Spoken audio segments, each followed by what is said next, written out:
رد فعل صدام حسين عندما اخترقت المقاتلات التركية سماء العراق.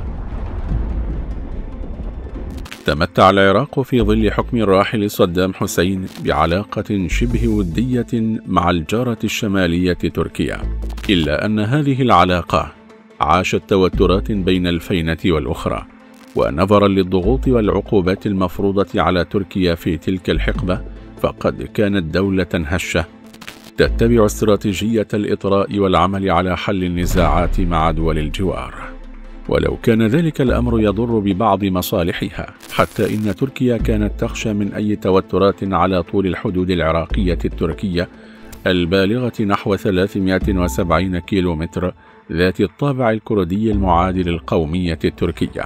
وبالوقوف عند عقلية الزعيم صدام حسين، فقد كان يعتبر السيادة العراقية أمرا مقدسا لا يقبل المساس به، فقد خاض حربا ضد إيران استمرت لعقد من الزمن بعد أن قامت الأخيرة بالتوسع في الأراضي العراقية، وأشن حربا على الكويت بعد أن أساءت لسمعة العراق، وقصف إسرائيل بالصواريخ البالستية ردا على مواجهة الدول الغربية لغزو العراق للكويت. وقبل ذلك كله كاد أن يشعل حربا مع تركيا. فما الحكاية؟ مطلع ثمانينيات القرن الماضي نفذت المقاتلات الحربية التركية دوريات على حدودها الجنوبية في منطقة جبال زاغروس، وخصيصا جبال قنديل التي كانت تعتبر معقل مقاتلي حزب العمال الكردستاني حديث العهد حينها. ومرة إثر مرة بدأت الطائرات التركية تخترق الأجواء العراقية للبحث وملاحقة بعض الأهداف، مما أثار حفيظة العراقيين، فكانوا يوجهون إنذارات للطائرات التركية بضرورة مغادرة الأجواء العراقية، إلا أن الجانب التركي لم يلقي أي أهمية للتحذيرات العراقية، مما دفع بقائد القوات الجوية العراقية الفريق محمد جسام الجبوري لإبلاغ الرئيس العراقي الراحل صدام حسين بالخروقات التركية، وما هي الإجراءات التي سيتخذها العراق حال تكررت تلك الخروقات. تلقى صدام حسين تقريرا مفصلا حول الخروقات التركية، وأغضبه جدا أن بعض المرات دخلت الطائرات التركية إلى عمق 100 كيلومتر داخل الحدود العراقية، وعلى الفور أصدر صدام حسين أوامره لقائد سلاح الجو بأن ينذر كل طائرة تركية تخترق أجواء العراق لمرة واحدة فقط، وإمهالها مدة دقيقة واحدة لمغادرة الأجواء، وفي حال لم تستجب للإنذار فيتوجب على سلاح الجو العراقي ووحدات الدفاع الجوي إسقاطها على الفور. حادثة السوبر سابر.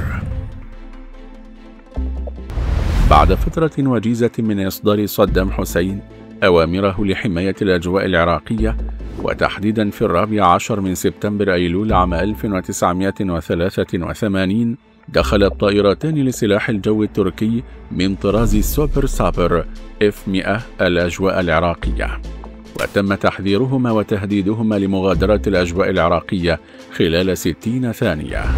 ومع انقضاء المهلة أقلع تشكيل عراقي لطائرتي ميراج F-1EQ من قاعدة القيارة الجوية بالقرب من مدينة الموصل بقيادة النقيب الطيار خالد جهاد الدليمي، ودخل في مواجهة مع طائرة تركية، بينما كانت الطائرة العراقية الأخرى تطارد الطائرة التركية الثانية التي غيرت مسارها وعادت على الفور باتجاه الحدود التركية.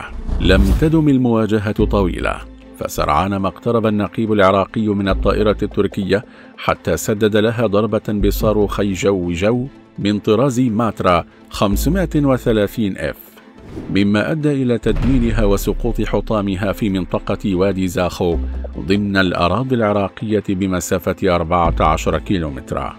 مصير الطيار. هبط الطيار التركي بمظلته، وألقت القوى الأمنية العراقية القبض عليه، وقاموا بالتحقيق معه واستجوابه حول طبيعة المهمة التي كان ينفذها، وماهية الأوامر التي تلقاها للتعامل مع الإنذارات العراقية وما إلى ذلك. ولكون تركيا لا تعتبر بلدا معاديا للعراق، وبينهما اتفاقية لمكافحة التهريب على الحدود، قام العراق بتسليم الطيار التركي إلى حكومة بلاده بعد 48 ساعة حتى إن قيادة سلاح الجو العراقي لم تدون رمز الانتصار الجوي على بدن طائرة الميراج حتى لا تسبب الإحراج لتركيا. رسائل صدام حسين.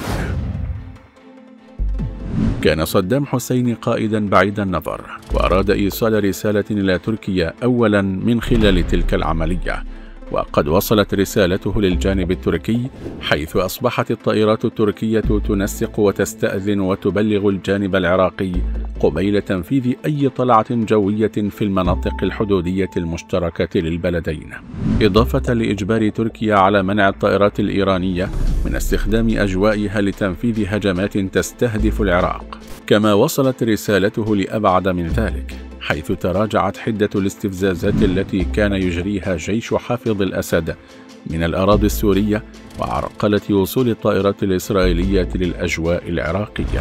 الرد التركي.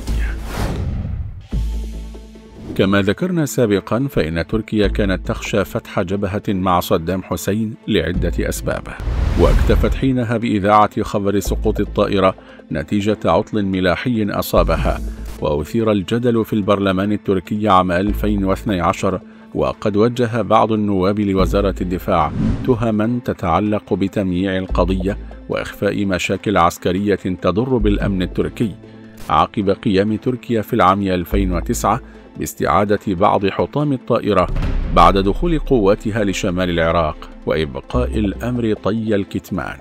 وأنت عزيزي المشاهد، هل تقدر الحكومة العراقية الحالية على صون السيادة العراقية؟